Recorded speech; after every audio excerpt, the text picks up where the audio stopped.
Do you love Nike? I love Nike, but I really love the entrepreneurial story behind Nike. And today we're going to talk about how Nike's founder, Phil Knight, used creative funding to 10x and take Nike to the #1 sports apparel brand in the world. Nike's story is an amazing story, and if you haven't listened to the book Shoe Dog by Nike's founder, CEO Phil Knight, you definitely should. It's an amazing story, amazing book. There's also a recent movie that came out that has Matt Damon and Ben Affleck in it, in which Ben Affleck stars as Phil Knight, the Nike founder, and a great story about how they were able to land Michael Jordan when they were, one of the small basketball shoe resources in the world. But more amazing than that story is how Nike was even able to come to be. When Phil Knight started Nike, he used all sorts of creative funding strategies. Now, if you wait till the end of this video, I'm going to actually show you how you can use these strategies to 10x your business and how you can access up to $115,000 business credit card limit and secure over $100,000 business line of credit. So I'm going to share that with you at the end of this video too.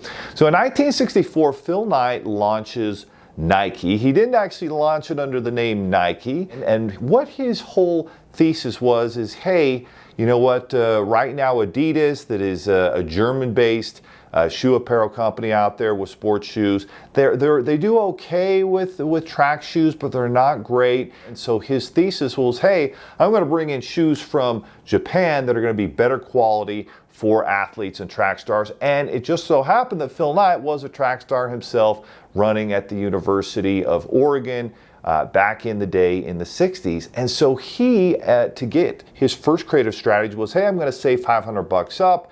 And he asked his former track coach to joint venture this business with him. They both put up $500, and then he was able to secure a small loan from his father, because when you start a new product-based business, you need money to build out that inventory. Kevin Plank went through the same thing with Under Armour and their story in the 90s, but that was what Nike needed. And the next thing that he did was he built a relationship with his local bank. With that relationship, was able to secure a $3,000 business loan line of credit in order to get the business off the ground that first year. That first year they did $8,000 in sales. So the first thing that he did as they started to grow is he capped out in this very small area of Oregon where he was launching Nike.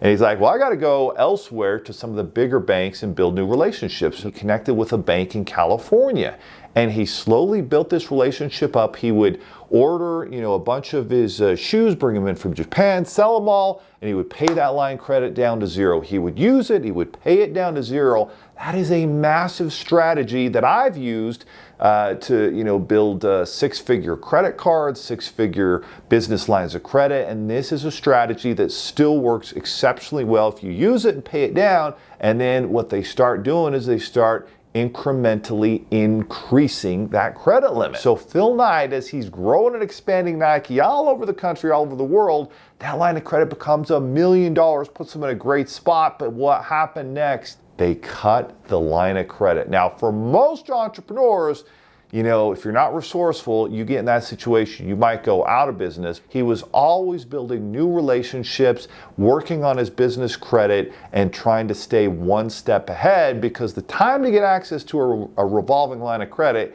is way before you need it. You don't want to wait to the last second when you may not qualify and you're in a tighter cash position. Whenever you're in a good cash position, whenever things are looking good, that's the time to go and get that business line of credit, those business credit cards, and have access to as much revolving capital as possible, so that if there's an emergency, break the glass, you can tap that, or even better, a great opportunity comes your way, now you have the cash to be able to capitalize on that big opportunity. And so those are the takeaways. The framework is build relationships with banks. Have your business checking account there. Hold your personal money there. If you do that, they're going to be much more likely to give you larger lines of credit for your business, for equity that you might have in your house. And as a business owner, you've got to have access access to those things. As you build those relationships, pay attention to your personal credit, pay attention to your business credit. With Dun & Bradstreet, Business Experience, Equifax Business, always building that credit history, that payment history, always stay on top of those payments. And then as you use a line of credit or a credit card, use the limit and pay it down to zero. Use it and pay it down to zero. That is the biggest trick right there to be able to qualify for larger lines of credit, and probably the number one strategy that Phil Knight was able to use in terms of creative funding to 10x Nike and then eventually 1000x it. And now it's the number one sports apparel brand in the world. Also home of the Air Jordan brand that we all love and know so well. So those are the takeaways. Now, I talked about 2 ways to build up $100,000 business lines of credit and $100,000 business credit cards. There's a lot more that goes into that. So I've got both videos here, how I secured a $115,000 business credit card right here, and how to secure a $100,000 business line of credit. Both those videos are right there for you to check out and view. If you get value out of this, share with other entrepreneurs and business owners. There is a law of abundance, and they need to know this because no one taught us these things in school.